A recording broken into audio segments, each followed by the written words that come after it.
Blanche avec Adia. Lui-même, il va chercher le cercueil. Attends vous-même. Il va chercher le cercueil. Elle va être accompagnée d'un membre de famille. Si elle était malade, on peut comprendre que non, on avait déjà préparé, on tout déjà préparé. Mais lui, il n'était même pas préparé. Il avait les enfants. Comment il a eu ce courage? Alors si sa femme est malade, si sa femme devait subir peu importe n'importe quelle intervention, il avait des moyens de le ramener en Belgique. Il y a beaucoup d'éléments dans ses dires qui le condamnent. Au fait, la condamnation de Marcelo, ce n'est même pas dans nos dires à nous, c'est dans ses propres dires à lui. Elle est morte. Moi, j'ai refusé de pleurer quand on a parlé de condoléances. J'ai dit niet. J'ai demandé à la directrice de la compagnie, donne-nous la salle de conférence. Nous allons prier pour la résurrection de cette sœur. Les gens m'ont traité de fou. Les premiers, c'était des pasteurs et des chrétiens comme moi. Voilà le problème que nous avons dans l'église aujourd'hui. Pas bête. Le Congolais n'est pas bête. Les musulmans sont venus. Les athées sont venus dans la salle. Certains sont moqués de moi quand je priais. Il y a beaucoup d'éléments dans ses dires qui le condamnent. Au fait, la condamnation de Marcelo, ce n'est même pas dans nos dires à nous. C'est dans ses propres dires à lui. C'est ma propre dire. Il dit à son assemblée là, à ses aveugles là, ils disent que oui, pardonnez-moi, les pardons très hautains, très orgueilleux. Un homme très orgueilleux même sous chair. Très orgueilleux même par sa façon de parler. Je ne comprends pas comment les gens ressentent qu'il y a ne fût-ce que 1% de Dieu en ce monsieur. Comment les gens peuvent voir en lui qu'il y a soi-disant le Saint-Esprit dans quelqu'un qui est orgueilleux. Aigri. Il prend tout le monde en bas. Il dit que il s'est marié en Belgique parce que c'est moins coûteux. Hey, je ne sais pas à qui, au fait, il parle aux zombies, il parle aux non-croyants, il parle aux gens qui ne connaissent rien, qui n'ont pas l'habitude de voyager. Depuis quand un mariage en Belgique, c'est moins coûteux qu'en Kinshasa. En Kinshasa, il dit qu'il s'est marié là-bas parce qu'à Kinshasa, ça allait le coûter cher. Mais moi, je vous ai dit pourquoi il s'est marié en Belgique. Ça, il n'arrive pas à le dire. Il est parti parler là-bas,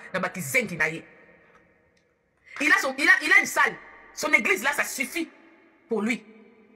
Donc déjà, quelqu'un qui dit que se marier en Belgique, c'est moins cher par rapport à Kinshasa, je me suis étonné, je dis, mais le funérail de sa femme a coûté cher. Donc c'est-à-dire qu'il a préféré mettre beaucoup d'argent dans les funérailles d'une femme qui n'est plus là et mettre moins d'argent dans le mariage d'une femme qui est là. Vous trouvez ça normal? Posez-vous des questions. Il prend des gens pour des cons. Hein. Vous trouvez ça normal? Tout l'argent qui est sorti, tout le monde qui était là lors du décès de funérailles de Maman Blanche, c'est pas de l'argent qui était sorti là. Bami konjuana nyonso, bazala kiwana. Papa c'est un bon mot. Comment le jour de ton mariage, tu préfères te marier? Tu dis que c'était mieux que je me marie en Belgique parce que c'était moins cher. Se marier en Belgique, c'est moins cher. Hein? Se marier en Belgique, il sait qu'est-ce qu'il a fui. Ayebelo koni na kimaki. Ici, na loba kiamo, je ne vais pas le répéter. Quelqu'un qui a des immeubles. Quelqu'un qui a... Regardez rien que ça, la salle là où il célèbre ses trucs, ses cultes. Et lui peut dire que c'est marié. Et il a marié Maman Blanche où? Si se marier à Kinshasa coûte cher, à l'époque même qu'il a marié Maman Blanche, il n'avait pas autant d'argent qu'aujourd'hui. Mais il a réussi à épouser Maman Blanche à Kinshasa. Ce monsieur, il prend des gens pour des cons. Moi, il m'énerve du jour au jour, ce mec-là. Il m'énerve de plus en plus. À l'époque, là, il n'avait même pas beaucoup d'argent. Il a marié Maman Blanche où? Il a marié Maman Blanche où? Pour aujourd'hui prétendre que se marier en Belgique coûte moins cher que se marier à Kinshasa. Pourquoi est-ce qu'il n'avait pas ramené Maman Blanche en Belgique pour la marier là-bas? Pourquoi est-ce qu'il a marié Maman Blanche à Kinshasa? À l'époque même, c'était un fauché. Il n'avait pas de connaissances qu'il a aujourd'hui. Il n'avait pas de carnet d'adresse qu'il a aujourd'hui. Mais il a marié Maman Blanche à Kinshasa. Là où ça coûte cher. Mais aujourd'hui, il a tous ces sorciers-là comme amis. Il a le couple présidentiel qui le protège. Qui peuvent sortir l'argent à tout moment pour lui. Mais il dit qu'il préfère se marier là-bas. Non, il sait pourquoi il a fui. Il sait le pourquoi. Posez-vous des questions. Et regardez seulement l'attitude des gens de l'église. Quand on vous dit que les gens qui prient dans les églises de réveil, ce sont des hypocrites. Regardez, ils ne sont plus des êtres humains. Ils ne sont plus des êtres humains. Des vraies personnes qui ont prétendu aimer Maman Blanche n'allaient pas réagir comme ça. Maintenant, regardez la présentation. Quand je vous dis que ce n'est pas une femme de Dieu, ce n'est pas un homme de Dieu, regardez la présentation de sa femme. Soi-disant sa femme. Et puis quand je vous dis qu'ils se connaissent peut-être depuis longtemps, mais ils ne se sont pas fait la cour. Il suffit de le voir ensemble. Il n'y a pas d'étincelle. Ce sont des gens qui sont venus travailler le monde, leur monde ensemble. Ce sont les gens qui sont venus réunir leur pouvoir, puissance démoniaque ensemble. Tout tapoter, tout sécuriser live. Parce que quand vous regardez, même lors des échanges de leurs vœux, ils n'avaient pas d'étincelle. Même quand vous les voyez, même quand vous voyez la Esther là, la Aïcha là, à ses côtés, il n'y a pas d'harmonie. Ça veut dire que moi je sais que toi, tu vois ailleurs, moi aussi je vois ailleurs, mais toi ça m'en a pour. Toi qui ne sous qu'on sa puissance. Feeling des athées. Regardez-les bien, il n'y a pas de feeling. Cette dame, elle est froide. La Esther Aïcha là, elle est froide. Allez, moi, ça n'est pas une onction. Il y a église. Il y a une estime à béa qui a l'église. C'est pour ça que elle est venue pour une mission. Elle n'est pas venue en mariage. Preuve, quand elle a atterri à Kinshasa, on est parti lui montrer son travail. Parce qu'elle est venue pour un travail. Elle est venue accomplir ce que Maman Blanche ne voulait pas faire. Tous les rituels, tous les trucs que Maman Blanche ne voulait pas. Maintenant, elle a accepté. Elle est venue pour ça. C'est pour ça qu'elle est présentée. T'as la temple. T'as la temple en rouge. T'as la temple en rouge. Parce que dans la présentation, il y a sirène. Regardez comment il présente sa sirène. Un moment, il parle. Après, il dit à son église, vous êtes étonné même en voyant ses cheveux? Oui, ce sont ses cheveux naturels. Mais toi, tu épouses ta femme. Tu viens le présenter à l'église. Il vante la beauté. Lui, il est là pour faire devenir les femmes de sirène. Je vous l'avais dit. Je vous avais dit, il y a devoir naïe. Et ça, qu'on soit moi, Simoko, qu'on mise sirène devant le temple. Pour séduire tous ces gens-là qui viennent à l'église. Autant les femmes que les hommes, pour les séduire. Je vous l'avais dit ou pas? Pourquoi dans l'église, il y a toujours les gens qui sont en haut, il y a des gens qui sont en bas? Quand on regarde les films de Jésus ou des apôtres, on voit qu'ils sont tous tout autour. Il n'y a pas de supérieur ou snine. Même Jésus, n'a milieu à Batou, il n'était pas supérieur. Il s'est mélangé aux gens, mais eux, ils ne se mélangent pas. Et ils sont toujours supérieurs. Vous avez vu cette maman pleurer? Na tombe ya moi anaï. Désir na kiro, a mon amote. Justice, et mon até. Ils feront rien. C'est méchant, hein. Denise Nyakero, c'est méchant. Quand je pense que certaines personnes disent que d'où son nom, qu'est-ce que son nom vient faire dedans? Oui, il y a son nom dedans. Vous pensez qui protège Marcelo? Elle est morte. Moi, j'ai refusé de pleurer quand on a parlé de condoléances. J'ai dit niet. J'ai demandé à la directrice de la compagnie, donne-nous la salle de conférence. Nous allons prier pour la résurrection de cette sœur. Les gens m'ont traité de fou. Les premiers, c'était des pasteurs et des chrétiens comme moi. Voilà le problème que nous avons dans l'église aujourd'hui. Mais j'ai prié, j'ai invoqué Dieu, les musulmans sont venus, les athées sont venus dans la salle. Certains sont moqués de moi quand je priais. On a commencé à élever nos voix avec les chrétiens qui ont la foi. Après quelques minutes, on a reçu l'appel. Son mari criait au téléphone en me disant, Jurode, Roselyne est ressuscitée. Nous prions un Dieu capable. Toutes ces femmes-là qui croient que la femme de Marcelo a eu à faire du bien dans leur vie. Notre Dieu est capable. J'interdis l'église d'enterrer cette femme. Sans prier pour demander la résurrection de la sœur Blanche. Si Dieu ne répond pas à nos prières, alors là, nous allons comprendre que c'est la volonté de Dieu selon Ésaïe 57, où Dieu dit que deux fois, je prends des hommes bons, je prends mes enfants, des hommes justes, pour leur protéger d'un malheur qui va arriver dans le futur. Mais si ce n'est pas le cas, alors le Dieu d'Acte 9, 36. Le Dieu d'Acte 9, 36, le Dieu de Dorcas, va la ressusciter au nom de Jésus-Christ. Mais quand c'est l'heure de faire la démonstration, vous vous cachez derrière le verset de Jean. Dieu a donné, Dieu a repris. Parce que vous croyez que les veuves qui avaient demandé la résurrection de Dorcas ne connaissaient pas le verset de Job? Est-ce que vous croyez que les veuves qui avaient demandé l'apôtre Pierre, quand il est venu voir le corps glacé de Dorcas, est-ce que vous croyez que lui ne connaissait pas le verset de Job qui dit que Dieu a donné, Dieu a repris? Non, il s'est souvenu de l'histoire de Lazare. Il a compris que nous sommes dans une nouvelle dimension, dans une nouvelle dispensation, dans une nouvelle alliance. Et c'est ce que nous demandons, Pasteur Marcelo. Ceux qui te remettent encore dans stade, toi, nous on a la foi, on a cru qu'il est capable de ressusciter. Et si Dieu ne la ressuscite pas, alors nous allons l'enterrer avec des louanges et avec adoration au stade. Voilà, c'est pour ça que nous devons faire remplir le stade. Pour montrer à Dieu que nous croyons en lui. C'est incroyable, moi je ne l'accepte pas. Je ne l'accepte pas. Ça c'est le message que je fais passer. Faites tourner sa part. S'il faut même inviter, moi je viendrai. Moi, si vous avez honte, vous avez peur de prier pour la résurrection de cette femme, parce que vous ne voulez pas salir l'image de votre ministère, moi je suis prêt à salir l'image de mon ministère. Moi je dois venir, je veux prier pour elle.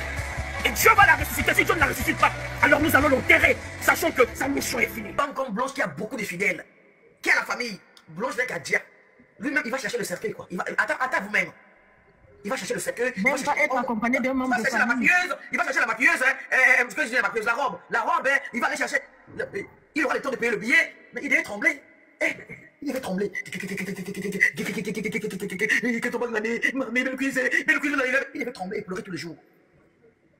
Si elle était malade, on peut comprendre que non, on avait déjà préparé, on tout déjà préparé. Mais lui, il n'était même pas préparé avec les enfants. Comment il a eu ce courage? Il faut que je rentre, je ne peux pas rester ici avec les enfants. J'ai dit qu'il faut que je rentre ici, je ne peux pas rester ici. C'est faux. Marcelo, c'est faux. Le Djali des Blanches a été prémédité depuis longtemps. Jaël, ton ami là. Joël. Femme Joël là. Joël Tatou, il connaît. Joël Tatou, il connaît. On vous demande la vérité. Sortez-nous les vrais documents. Vous ne voulez pas. Le mariage, vous partez faire vite. Alors les papiers, si tu en as, sont les vrais papiers. Si c'est toi qui as déjà, tu as déjà la femme, dis au monde que non, j'ai déjà. Comme ça, tu fais au moins 15 ans de prison, 20 ans de prison, elle va sortir, mais Blanche, elle ne reviendra plus jamais. Le monsieur là avait tout prémédité. Marcelo, tu as déjà Blanche. pied, on ne va jamais te laisser respirer. Que tu le veuilles ou pas. Tu viens en Belgique, on est avec toi à Balaka. On va faire une petite... Je viens de le voir, parce que moi je suis énervé avec Maman Congo. Pasteur Marcelo Tunassi. Ce nom, qui résonnait jadis comme celui d'un guide spirituel respecté, est aujourd'hui au centre d'une tempête médiatique et émotionnelle qui secoue les réseaux sociaux, les églises et même les foyers de ceux qui, de près ou de loin, ont suivi son ministère. Tout a basculé le jour où la nouvelle a éclaté. Sa femme, connue affectueusement sous le nom de Maman Blanche, venait de décéder. Ce n'est pas seulement le choc de la disparition qui a frappé les esprits, mais surtout la manière dont les choses se sont déroulées, une série d'événements précipités, silencieux, presque secrets, qui ont jeté de l'ombre sur la lumière qu'incarnait le pasteur. Le drame commence en Turquie, loin des regards et des rumeurs. C'est là que, selon la version officielle donnée par le pasteur Marcelo lui-même, Maman Blanche aurait subi une opération médicale. Les détails de cette intervention sont flous. Certains parlent d'un problème de santé grave nécessitant une chirurgie délicate, d'autres disent n'avoir jamais été informés de la moindre maladie chez elle. Toujours est-il qu'au bout du compte, le verdict tombe, elle n'a pas survécu. Et c'est à ce moment-là que les décisions de Marcelo vont étonner, choquer et finalement diviser. Dès qu'il apprend la nouvelle, il ne prend pas le temps de se tourner vers la famille de son épouse. Pas de coup de fil aux parents, pas de message aux frères et sœurs. Rien. Il agit seul, comme pressé par une urgence invisible que personne ne comprendra. Il se précipite pour se rendre sur place, prend en charge le corps, choisit lui-même le cercueil, organise les funérailles, le tout sans impliquer la belle famille dans ce qui, pourtant, aurait dû être un moment de deuil partagé. Les proches de Maman Blanche apprendront, pour certains, la mort de leur fille bien après qu'elle ait déjà été enterrée. Et là encore, ce n'est pas un enterrement traditionnel, avec ses rituels, ses adieux, et la possibilité pour chacun de voir le visage du défunt pour un dernier salut. Non. L'inhumation est rapide, presque expédiée. Les parents n'ont même pas vu le corps, ne serait-ce qu'une fois. Pour eux, c'est une blessure profonde. Non seulement ils perdent leur fille, mais ils sont privés de leur droit élémentaire de lui dire adieu. Sur Internet, les premiers murmures apparaissent. Puis les murmures deviennent des vagues. Les fidèles, les curieux, les internautes indignés s'emparent de l'affaire. Les uns parlent de précipitation suspecte, les autres d'un manque de respect, d'autres encore vont plus loin. Ils évoquent un crime. Et, au centre de toutes ces accusations, une idée prend de l'ampleur. Le pasteur Marcelo aurait orchestré la mort de sa femme pour renforcer son pouvoir dans son église. Une hypothèse lourde, presque insoutenable, mais qui circule avec insistance. Comme si tout cela ne suffisait pas à entretenir la suspicion, un autre fait vient alimenter les conversations. À peine un an après le décès de Maman Blanche, le pasteur Marcelo se remarie. Pour la belle famille, c'est un coup de massue supplémentaire. Comment un homme, qui se disait si proche de son épouse, pouvait-il tourner la page si vite? Pourquoi ce mariage si rapide? Les réseaux sociaux s'embrasent, chacun y allant de son commentaire, de sa vidéo ou de son analyse. Certains défendent Marcelo, parlant d'un homme qui a droit au bonheur après le deuil. Mais beaucoup y voient une confirmation de leurs soupçons. Dans l'ombre de cette affaire, d'autres noms commencent à émerger. Joël Tatu, présenté comme un ami du pasteur, garde un silence que beaucoup jugent étrange. Il ne se prononce pas sur le sujet, ni pour défendre Marcelo, ni pour l'accuser. Ce mutisme est interprété par certains comme une complicité tacite. Même chose pour la pasteur Joël Cabazel, son absence de réaction publique intrigue. Pourquoi ne pas parler? Pourquoi ne pas prendre position? Les fans les plus virulents du pasteur Marcelo se retournent alors contre eux. À leurs yeux, ce silence est une trahison, voire un aveu implicite. Pendant ce temps, la colère enfle. Sur les réseaux, les débats deviennent violents. Les uns exigent des preuves, d'autres réclament des enquêtes officielles. Des vidéos circulent, certaines authentiques, d'autres montées pour attiser la polémique.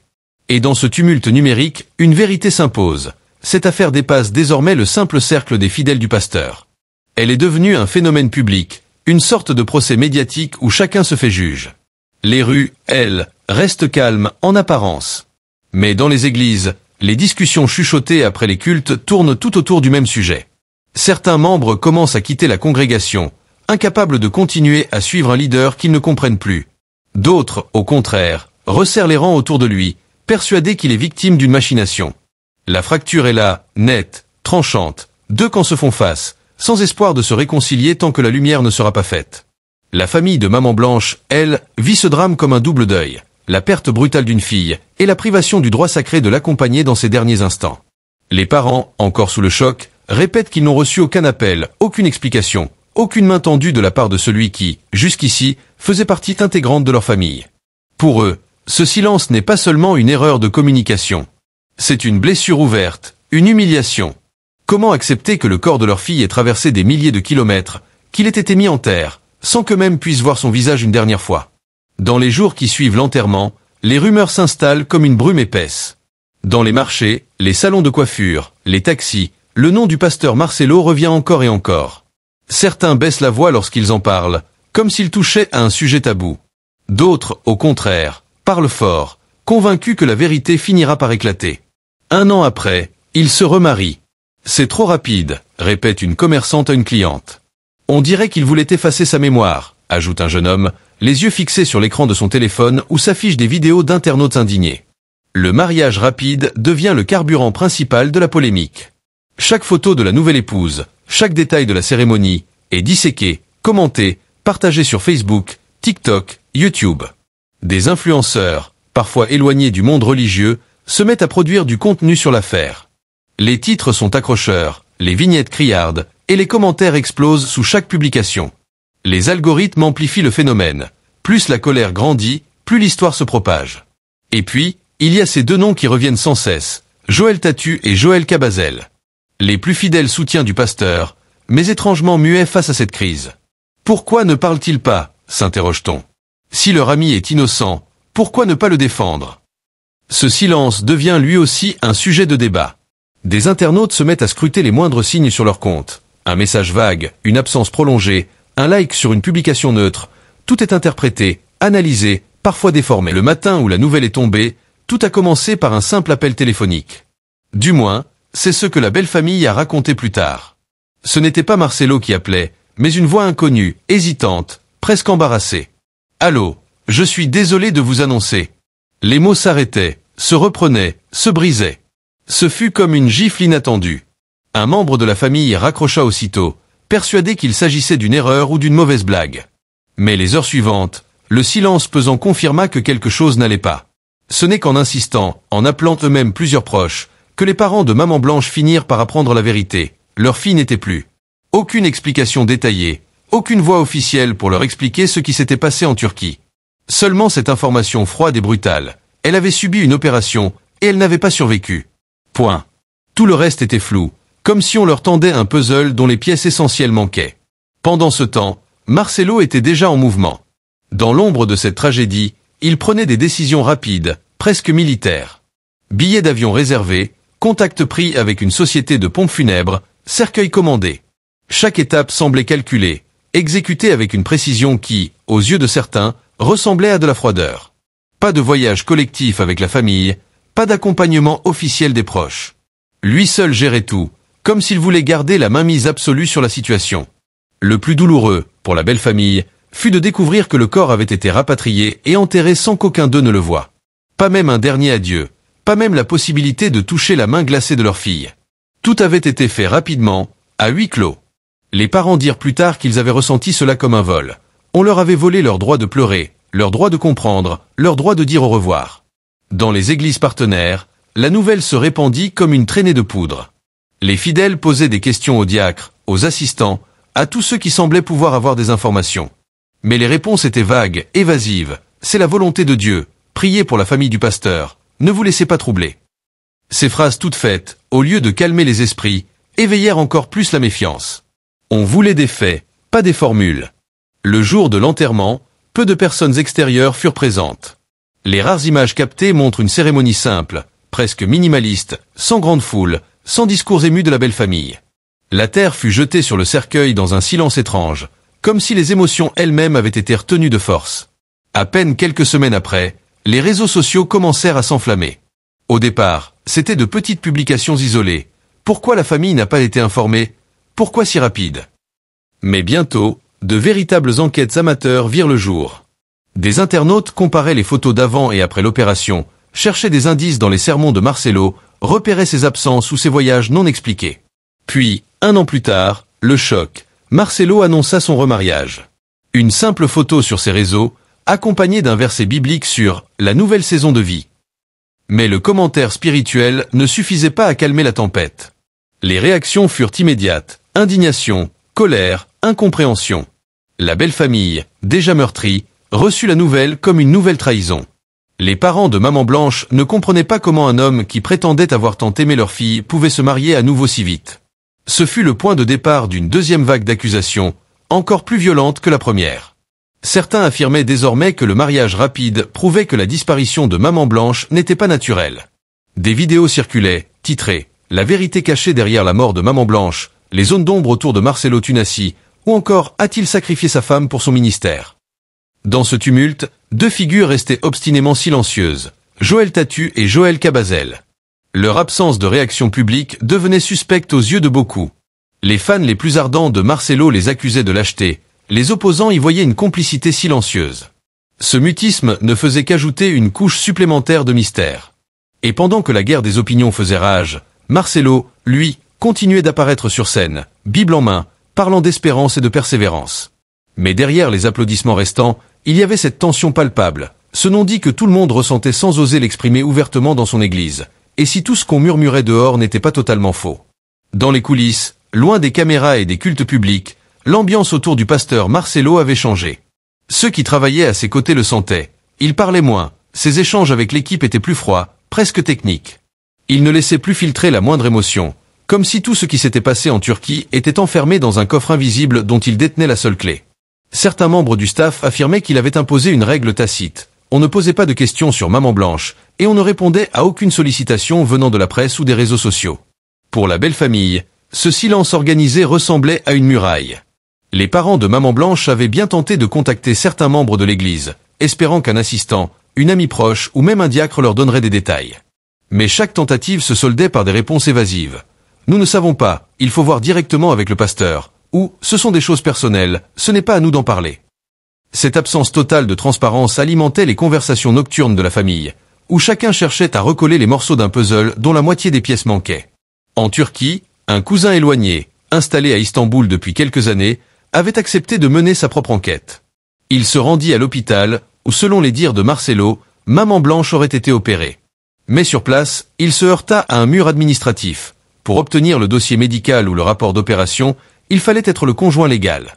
Or, ce conjoint, c'était précisément celui que la famille soupçonnait. Le cousin tenta de négocier, expliquant qu'il agissait au nom des parents, mais rien n'y fit. Le personnel se contenta de confirmer, du bout des lèvres, qu'une patiente étrangère correspondant au nom de Maman Blanche avait bien été admise et qu'elle n'avait pas survécu à l'intervention. Aucun autre détail ne fut fourni. Pendant ce temps, sur les réseaux sociaux, les internautes se transformaient en détectives improvisés. Certains analysaient les sermons de Marcelo, cherchant la moindre phrase qui pourrait servir de preuve indirecte. D'autres remontaient dans les archives, retrouvant des vidéos où l'on voyait Maman Blanche aux côtés de son mari, essayant de deviner s'il y avait des signes avant-coureurs de maladie ou de tension dans le couple. La moindre expression faciale, le moindre geste, devenait un indice potentiel.